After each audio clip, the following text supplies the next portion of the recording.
তবে কি রাজনীতিতে আসাটাই কাল হয়ে দাঁড়ালো শিল্পী মমতাজের? গান গেয়ে পেয়েছিলেন ব্যাপক জনপ্রিয়তা, ছিলেন সর্বসাধারণের বেশ প্রিয়।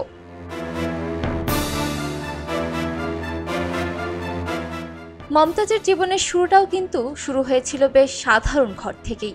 স্বপ্নকে বাঁচিয়ে রাখতে পেরোতে হয়েছিল নানান প্রতিবন্ধকতা। গান দিয়েই অসম্ভবকে সম্ভব করেছিলেন তিনি। কেবল দেশেই নয়, দেশের বাইরেও মেলে ধরেছিলেন তার এই অসাধারণ প্রতিভা।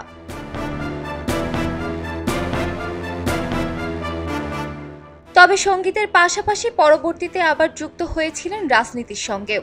ধলেশ্বরী পাড়ার সেই পালাগান শিল্পী মমতাজ হয়েছিলেন সংসদ সদস্য।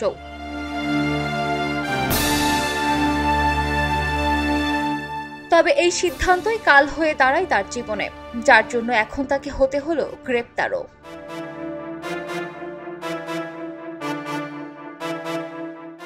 জুলাই আগস্ট গণ অভ্যুত্থানের পর বেশ অনেকদিনই আত্মগোপনে ছিলেন এই শিল্পী। তবে কোথায় ছিলেন এই বিষয়টি আগে জানা না গেলেও এখন জানা গেছে মমতাজ বেগম রাজধানীর ধানমন্ডির একটি বাসায় আত্মগোপনে ছিলেন।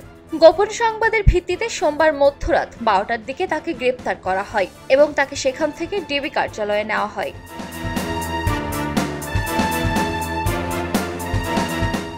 লোকগানের জনপ্রিয় শিল্পী মমতাজ বেগম একাধিকবার মানিকগঞ্জ 2 আসন থেকে আওয়ামী লীগের সংসদ সদস্য ছিলেন। ছাত্র জনতার অভ্যুত্থানে হাসিনার পতনের পর তার জীবনের আজ এই পরিণতি।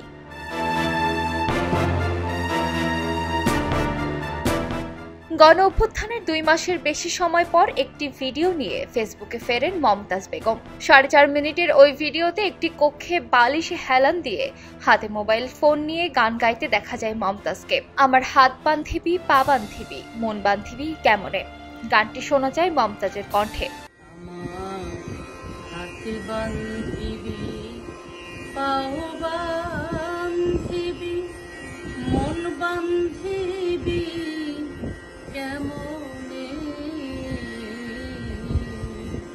ডিবির যুগ্ম কমিশনার মোহাম্মদ নাসিরুল ইসলাম বলেন, আওয়ামী লীগের সাবেক এই এমপির বিরুদ্ধে রাজধানী ও মানিকগঞ্জে বৈষম্য বিরোধী আন্দোলনের হত্যা ও হত্যা চেষ্টা মামলা ছাড়াও মমতাজের বিরুদ্ধে একাধিক হত্যা মামলা হয়েছে। গত বছরের 23 অক্টোবর মমতাজ বেগমের নামে মানিকগঞ্জের সিংগাইর থানায় একটি হত্যা মামলা হয়। সিংগাইরে প্রায় 1 যুগ আগে হরতালের মিছিলে পুলিশের গুলিতে 4 জন নিহত হওয়ায় ঘটনায় মামলাটি হয়। মামলায় অজ্ঞাতনামা আরও 500 থেকে 600 জনকে আসামি করা হয়।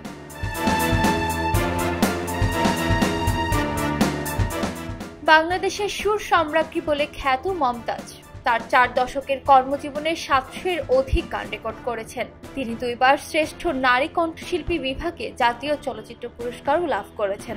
মমতাজের মা উজালা বেগম, বাবা মধু বয়াতি ছিলেন বাউল শিল্পী। মমতাজ বেগমের 2টি ভাই রয়েছে। মমতাজ প্রথম জীবনে মধু বয়াতি, পরে মাতাল রাজ্জাক দেওয়ান এবং শেষে লোকগানের শিক্ষক আব্দুর রশিদ সরকারের কাছ থেকে গান শিখেন।